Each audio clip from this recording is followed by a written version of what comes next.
Thank you for watching, liking, commenting, sharing, and subscribing right now. I love how Windows fans run around claiming that there is more software available for the Windows platform than there is for other platforms, say like OS X. And it's laughable because most software that's available for Windows is security related. I mean, how many anti-spyware programs do you need? Really? Okay, so admittedly, most of the software available for Windows is games. They're junky games. They're games even a 3-year-old wouldn't want to play, but that's okay. There's still more software available for Windows because the world needs 400,000 ways of sorting files in the Windows Explorer, and you can download them all. Register some of them as shareware for $49.95, non-refundable. The problem with software is that most of it on any platform seems to generally suck. Yeah, I wish software could be better. I've got a top 5 ways that software should behave.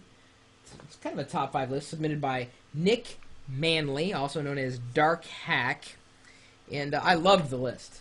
Loved the list. And who wouldn't want these points to come to fruition?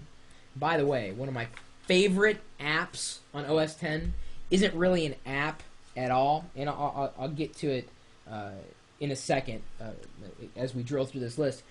It is a component that developers can integrate inside their application, something called Sparkle. And Sparkle, when integrated into a Mac app, will automatically ping the server and let you know when a new version is available, tell you right away, right when you launch the app, and then show you a change log, a full log of what has changed from the version you're using to the new version. Amazing. And so many Mac developers are now using Sparkle on an increasing basis. I love it. It's not even an app. It's just part of an app. But it makes my life so much easier. Number 1. So says Nick, software should never crash. I don't care if I try loading a 10 gigabyte file into Photoshop on a computer with 256 megs of RAM. Checks should be performed and resources balanced so that a runaway program doesn't bring the entire system down, or a runaway process, as the case would be. User input should also never crash a program. This isn't unique just to Windows. I've had hard crashes on both Mac and Linux, where hitting the power button on the tower was the only way to restart it.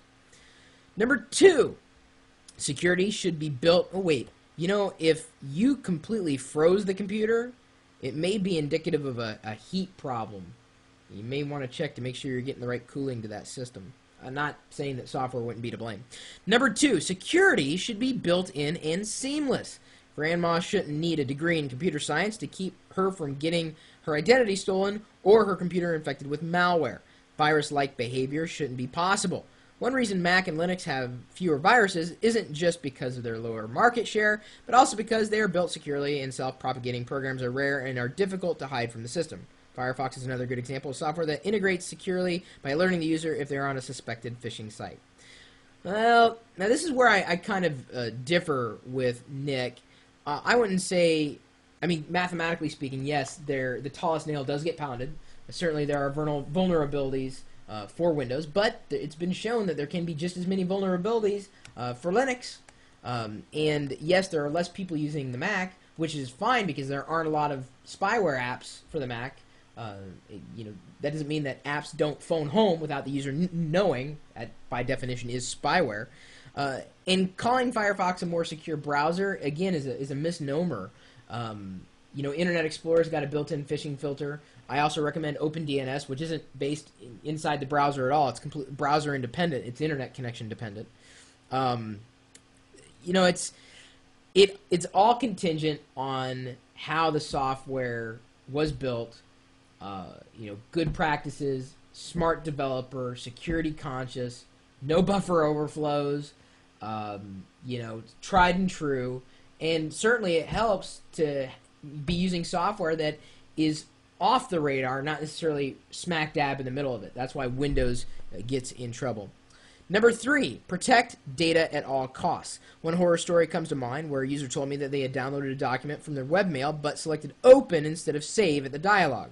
After confirming it was the correct document, they went to work and subconsciously hit the Control S to save their work every so often, but didn't even think about where it was being saved, since they had only opened the document.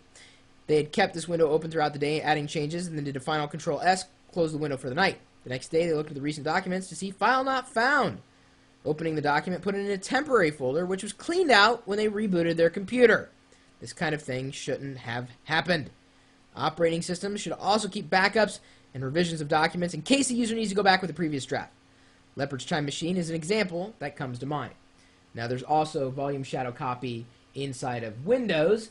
However, it's far easier to get a degree in computer science than it is to figure out how to use that.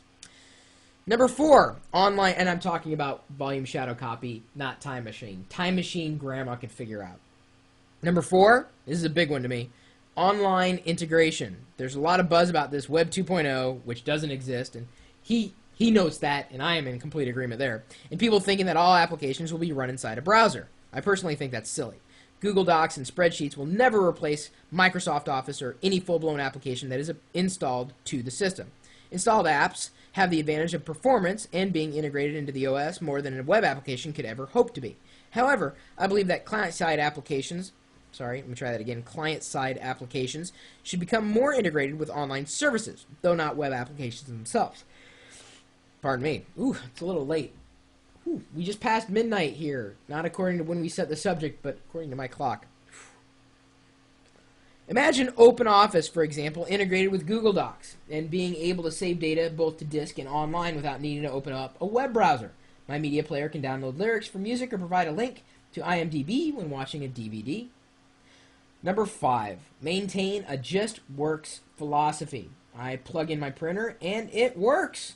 The user should never even have to worry about hearing the word driver or install. YouTube is an example that we now almost take for granted.